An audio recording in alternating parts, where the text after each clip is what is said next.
Bienvenidos, worldwide fans of our planet's hottest entertainment with an edge from a galaxy far, far away. Jaime En Fuego here, and I welcome you to my namesake program, Enfuegotainment. Once more, gracias for joining in this continued Canon coverage that I have been hard at work at for over a year at this particular point, since restarting this channel back in 2019. And yes, this is probably a very seldom read book. It's called Star Wars: The Mighty Chewbacca in the Forest of Fear.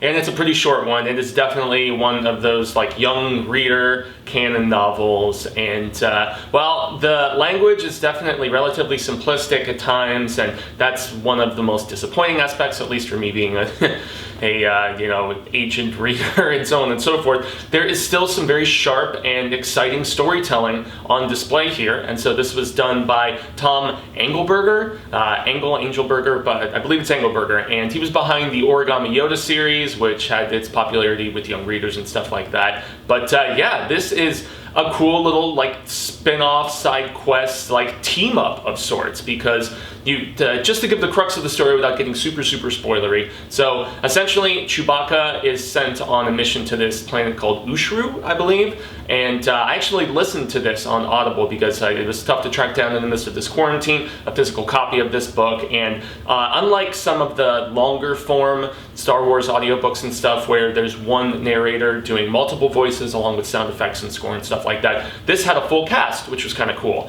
And so Chewbacca is headed to Ushru, and he thinks it's just like a cat-sitting mission, which is where immediately you're like, okay, this is for very young readers. But it does delve into something a little bit more interesting, because he thinks he's just taking this like high society younger woman from Coruscant's cats to this other planet because of the fact that they've been outlawed on Coruscant, and Han stays behind to get a little snuggly, closey, whatever, entertain this woman, as the ladies' man that he forever will be. But yeah, so Han stays behind with her, and Chewbacca finds out that along with this cruddy ship, as it's called a few times, that he's having the pilot, there is a bounty hunter / librarian.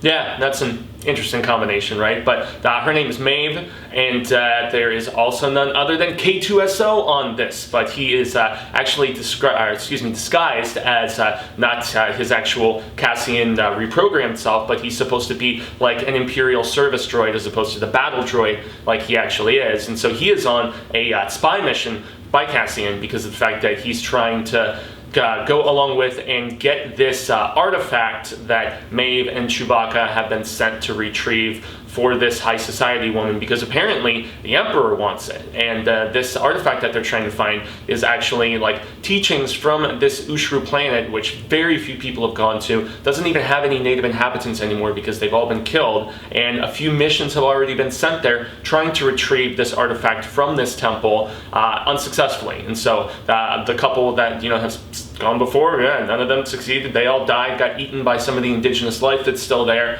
And so it's up to Chewie, Maeve, and K2SO, along with it's cutesy with this little Goldie cat, and you see it very cartoonily drawn on the cover of this book. And yes, this is very much, as I said, for young readers, but it's exciting once they get to this planet, because the indigenous life, they're pretty vicious, and they end up having to scale these blue trees that populate, pretty much the predominance of the planet, and they have to go up, and they immediately feel, as they're hiding up in these trees from the wildlife down there, just the pull of the Force, and just a centered feeling that it brings. And that's when with further exposition going down, you learn that these trees were basically, so the Force is supposed to be balanced between the light and the dark, and so the light of the Force propagates the energy that is emanating from these trees. But then as you go down below to the surface, and then even below there into some of the cavernous areas and stuff like that, there's a green mist, and the green mist is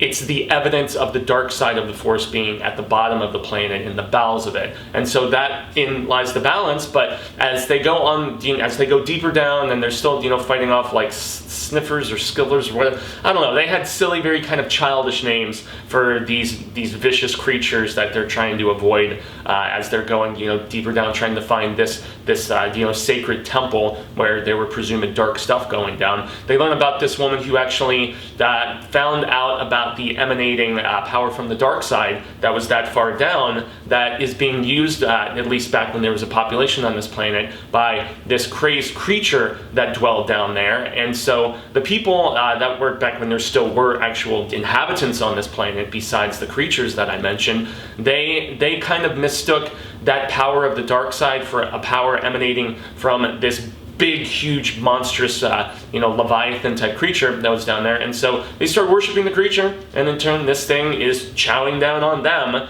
and very happily, as a matter of fact. But there's a woman who goes by the name Enchantress, basically, and she's almost kind of like a Night Sister type of sorts, but really she is the one who learned how to harness the power that was emanating down there, much like that huge Leviathan-y creature was doing. And so for that reason, the creature was aware of her and resentful of her and trying to figure out ways to get to her. But she ends up being like the leader of this cult and builds this temple down there, and she has all of these followers / worshippers. And so she started putting down all of these teachings in this tome, and that is why this is such an important thing for the Emperor to track down, because he is just trying to expand upon his Sith power, his connection to the dark side, and these ancient teachings will definitely be helpful in that regard. And so, yeah, our heroes, K2SO, it's funny because Chewie and Maeve are very suspicious of K2SO the entire time, because he is going under a different guise and saying he's just a,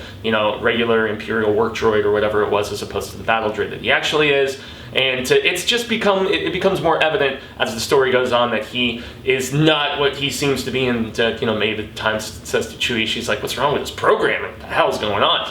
And yeah, but it's a fun little adventure. It's an exciting little detour as far as stories go, and I do like the crossover aspect of a pre-Rogue One K2SO, and we do get Cassian a little bit in there as well. And the voice actor, it's not Diego Luna, obviously, just like you don't have Alan Tudyk doing K2SO, but they're still solid. And I mean, as I've said on here countless times, as I reviewed Catalyst and as I reviewed Rebel Rising, this is my favorite period of Star Wars, actually, or at least as I've gone through all of this canon coverage, it's quickly become my favorite era of Star Wars. It's that little sweet spot between the prequel trilogy and the original trilogy, and I'm captivated and fascinated by this portion, and any sort of adventures, whether it stars our main heroes that we saw in Solo and in Rogue One, or whether it's just additional background with new characters set in that time period. I cannot get enough of these years in between, when the rebels were just trying to get their footing and this movement to take proper hold, so they could really, just strike a blow and actually go after the Imperials, as opposed to, just being in the formative process. But the formative process is fun and really thrilling for me, and I dig the heck out of it. So even though, yes, this is not like essential reading or anything like that, it's almost like the equivalent of a comic book crossover with a couple of your favorite characters, and it's amusing to have K2SO in there. And even though his lines are nowhere near as sharp as what we get in Rogue One, the voice actor really retains the spirit of the character. Now, one of the only things that I do have to say about having got this on Audible, I'm honestly glad that they let you trade in credits, because for an adventure, I think the book itself is like 200 and some change, but it's obviously one of those books that, being a, very young reader, sort of canon book, it's, yeah, I think the audiobook is like 3 hours and some change, like 3.5 hours, and I mean, if you're using a credit, which is 15 plus tax, I guess that's not that bad. But if you're purchasing it without a credit, even with the member discount, I think it's like $20-something, which for barely 3 hours of listening, that's pretty much highway robbery. I'm not sure if it's because there was a full voice cast behind it, and obviously having to bring in other people and pay them as opposed to just having one narrator.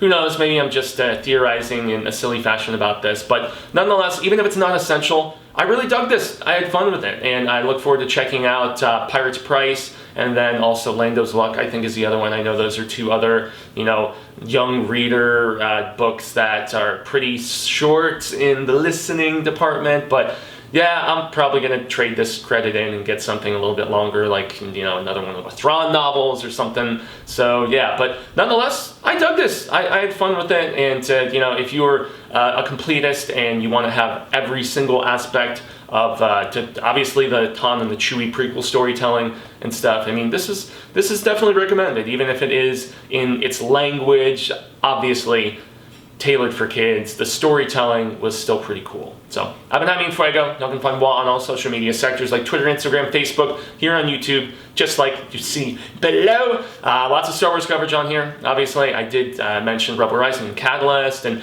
I've done a lot of others. I did Lords of the Sith. I did the Tarkin novel. I did Master and Apprentice by Claudia Gray, which was one of my favorites, a pre-episode 1. And I'm also about to check out the new Queen Amidala book that comes out tomorrow, June 2nd. So I'll be listening to that and doing a review probably this weekend on Star Wars Sunday. So aside from the Star Wars coverage here, though, I also do lots of other stuff, whether it's comic book films, and I go from there all the way to indie drama and Oscar contenders and stuff like that. So it's really everything that I am drawn to as far as filmmaking, television, and the nerdtastic, apart from my other YouTube channel, which is where here I have like a little over 1,000 subscribers, and please like, share, subscribe. It means a heck of a lot if you do, but the main gig is where we have over 33K, and that's on youtube.com/The Horror Show channel. As you see below, that's where it's all the spooktacular and the scarific.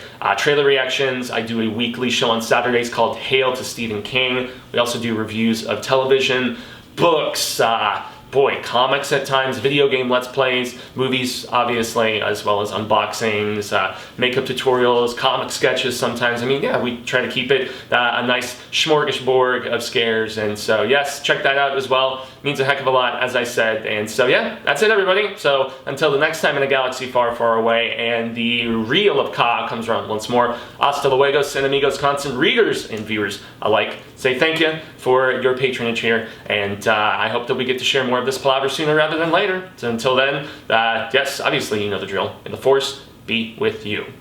Indoors. Yeah, read. Or listen.